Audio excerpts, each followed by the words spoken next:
What's good, YouTube? It's your boy Tony D2 Wild checking in once again back in the building today, guys. We're at the range right now and we got a lot of stuff to shoot today.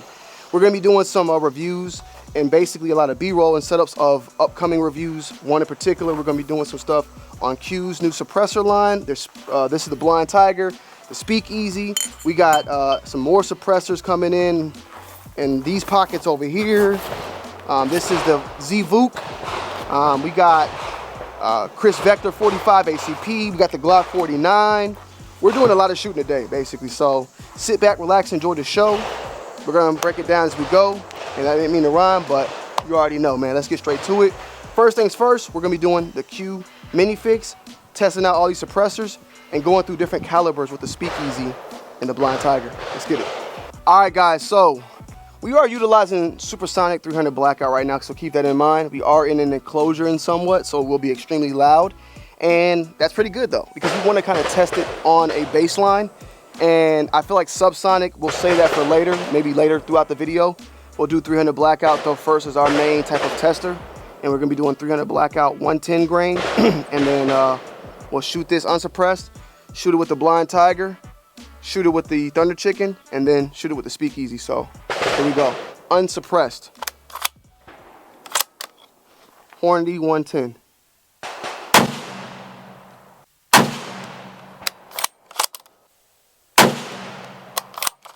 The cherry bomb is definitely adequate. All right, so next up, let's put on this Blind Tiger and see how she sounds. Blind Tiger.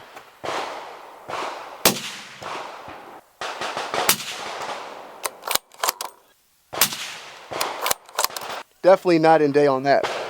Definitely night and day on that. Now, we're putting these to the test because we're going to throw the Thunder Chicken on here, which is going to sound extremely quiet. I think this is the first time I shot the Thunder Chicken on this particular gun. I've shot it on other guns. But let's get it, man. Thunder Chicken.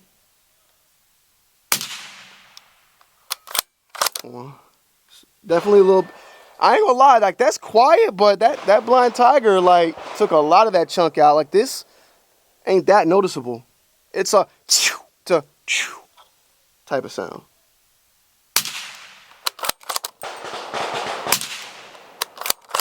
Yeah, I mean it's nice, but the Blind Tiger definitely takes the like it's not like a big jump. Last but not least,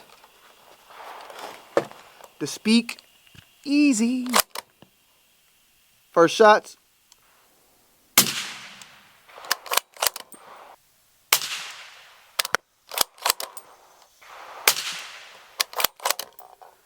All right, guys, we got the Alien out here. And salutes to Black Label, man. These bipods, we're going to be doing a video on this. Like, these things are crazy, man. One of the best attachments for the Alien, but also it's available in other gun platforms as well. And you can like raise it up. This is all like metal. It's not no cheapo stuff. Unsuppressed with the whistle tip on it. So let's get it. 5.56.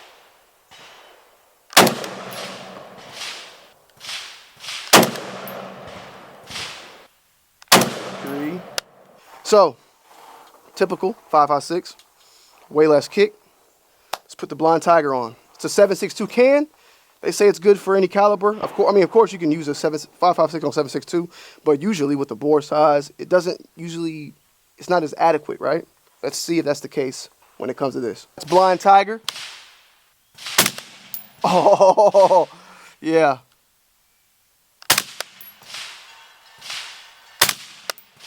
That's nice. That's nice. That sounds like any can. I mean, yeah. It sounds good. That sounds good. All right, guys, we got the Speakeasy. We're going to shoot the Speakeasy, and then we're going to go to the Thunder Chicken next. But I needed to see the difference. I needed to hear this one because this one, it's got me excited.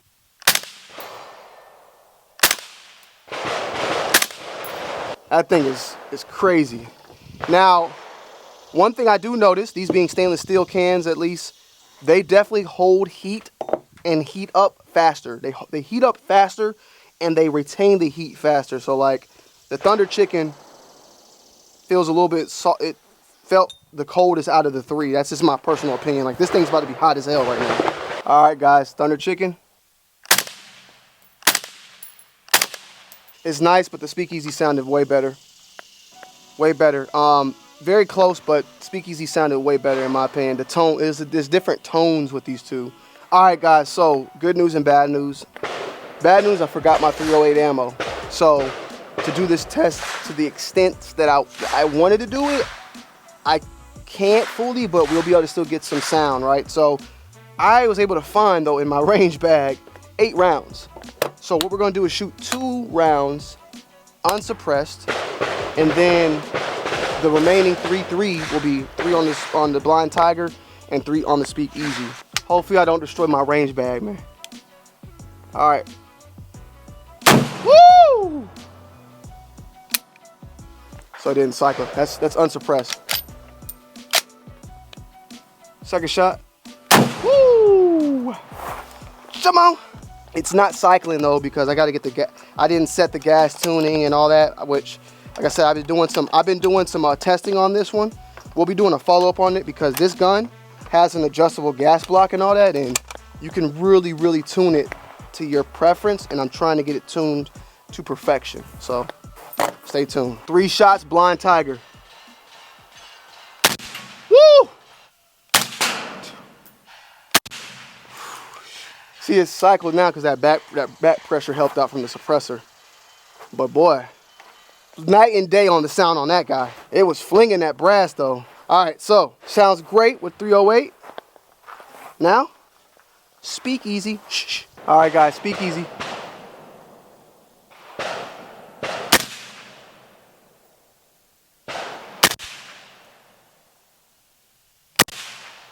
Whew. It tamed 308 like crazy. A lot of gas on that one, but it tamed it like 308. It tamed it. Yeah, that was a ton of gas, but she tamed the beast. All right, guys, we just wrapped up the suppressors here. We have another suppressor that we're going to talk about a little later on, but we're going to actually shoot the Glock 47. The Glock 47 is pretty much a equivalent of the Glock 17. One minor change is the length of the dust cover. The dust cover of this gun is the same dust cover length of a Glock 19. However, the frame or grip is of a full-size Glock 17 frame, or you could say Glock 45. The reason for this one in particular, though, is because they wanted to make the Glock 17 or the full frame Glock compatible with the Glock 19. And I say that to say, if I own a Glock 19, I have a Gen 4 at the crib. If I throw my Glock 19 Gen 4 slide on this, it will stop perfectly and it won't continue to run off and be extended. And I technically would have turned that into a Glock 45. Before that, if you would have took a Glock 17 and took the slide off and put a Glock 19 slide on, the plastic would extend out past the actual slide and you would have to either chop it or you wouldn't do nothing. You just wouldn't have a gun that you could, technically probably would still run, I would say, but it would look extremely ugly. Now, they made it to where this is shorter. You have a little bit of an extended dust cover. However, you have compatibility with Glock 19 and the Glock 47 going back and forth. So we're going to shoot this, and we might got something a little bit special that we'll try a little bit afterwards as well. Glock perfection, boy.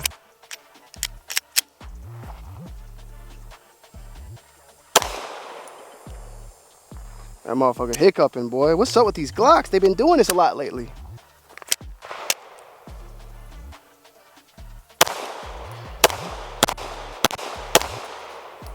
All right.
All right, guys, so the gun shoots good, right? But it's having so many failures to feed, man. And the crazy thing is this same thing was going on with my Glock 19X. So I don't know what's the deal. I don't know if it's the magazines, but this is not normal for Glock. And I thought it was just that one, but it's doing the same thing with this one. And this ammo is some Federal 115. I don't know if it's the ammo. I don't know. I don't know what it could be, but guys, honestly. So we're gonna put the ramjet in and just try it. But based upon how this has been moving, I think it's gonna probably have some issues as well. But I do want to try the ramjet on this 47. So let's just take a couple shots and see. All right, guys. So we got the ramjet on here. I did not swap out the springs, so more than likely this thing's not gonna feed, but I just wanted to shoot it for like a couple times because we're gonna be doing a full dedicated video, proper springs and tuning coming soon. But this thing should be shooting extremely flat. But let's see, maybe it will cycle, maybe it won't. We'll see. Let's just try it.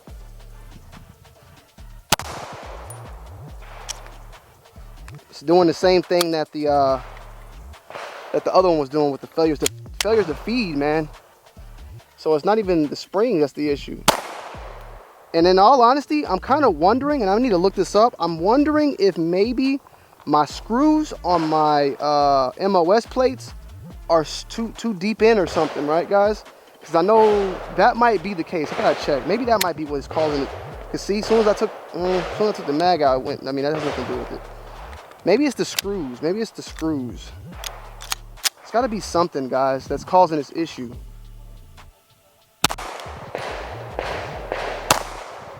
It's got to be something causing this issue. It's doing the same thing like as it was before.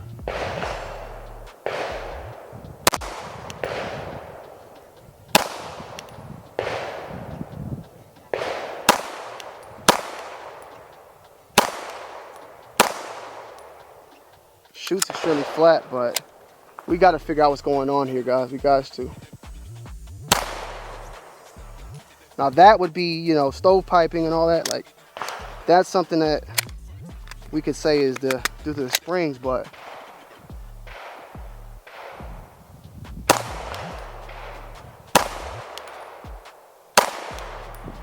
I don't know. We're gonna take it back. We're just trying this 47 out for the first time. I don't know. We'll have to just wait and see. All right, guys. Next up, we have the Z-Voop. This is from Zastafa. This is their titanium can. We ran it recently on the RPK. We are now going to be trying it, though, on a 5.56 gun. And I'm going to shoot a couple through the 300 Blackout just to show you how it sounds on different things. It looks obviously extremely good on AKs and AK variants like a Galil, like an AK, you know, 74.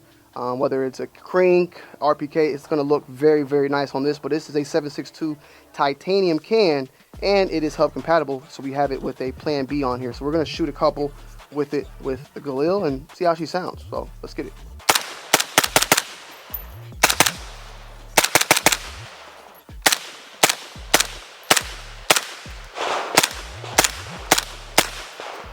All right, guys. So we got the KRISS Vector out. We're going to shoot a couple through this. This is going to be, you know, we're going to put a lot through this, actually. Like this gun and another gun, we got a lot to go through. So we're going to do a couple hundreds of rounds on this, shooting it unsuppressed, and then we're going to throw the suppressor on because I got to shoot it suppressed. It's only right. So we're going to go ahead and load this up. 45 ACP. I got some old 45 ACP that I found, bro, that is trash. So it may work, it may not. We'll just have to wait and see. I found this has been like 3-4 years old 45 ACP that I found. I'm like, yo, let me get rid of this. So we're gonna load this thing up and have fun. So let's get it. All right, guys, here she goes. First shots. Hopefully this ammo works, bro, because this is some trash ammo. I'm not gonna lie. Fire. Let's get it.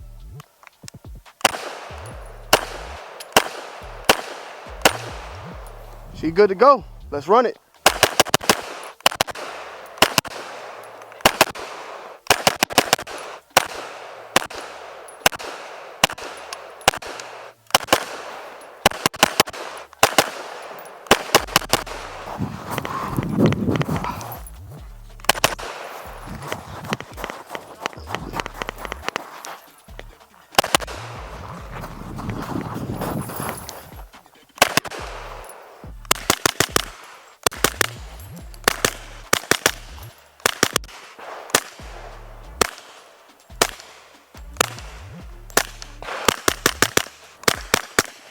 All right, guys, so I wanted to do some last testing. So we shot this on the Galil as well as on the RPK, and I had to just finalize it with some 300 Blackout. So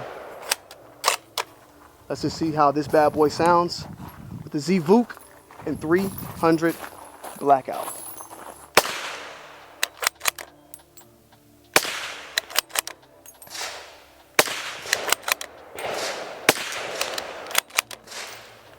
Nice. Real nice, real nice. I mean, this is good and on part of what we just shot earlier with the Q, in my honest opinion. This is titanium, so it's gonna be way more lighter. Might have a little bit more spark, but she gets the job, you know, she gets the job done for sure. And she sounds really good in 7.62, so I'm not mad at it, not mad at it at all. All right, guys, so we ran out of ammo today. My plan was already to do like an unboxing, and first, you know, we already shot pretty much an unboxing on this rifle. And now that that's the case of us unboxing it, I can actually talk about my first shots with this rifle as well when I do the unboxing, like when I finish the unboxing video. So we're going to be pretty much putting about 20 rounds through this guy right here. Unfortunately, that's all we got. So we're just going to do a, you know, quick little 5 shots 4 different times, you know, 5 rounds 4 different times to kind of like just get a feel for this. I'm going to shoot one of them unsuppressed, and then I'm probably gonna do the rest suppressed. This is a Mark II from Griffin Alminate. This is their Mark II, and this is a 12.5. So this is something brand new to me, a brand new experience. Being 12.5, we are able to get the mid-length gas, the gas tube, like the gas system. So it's gonna be way more softer of a shooter as well. And this might become like a heavy-duty rifle that we continuously just utilize on the channel. Critical defense from Hornady. Shout out to Hornady as always for supporting the channel. And yeah, we're going to utilize some very expensive ammo to test this gun out. So let's get it.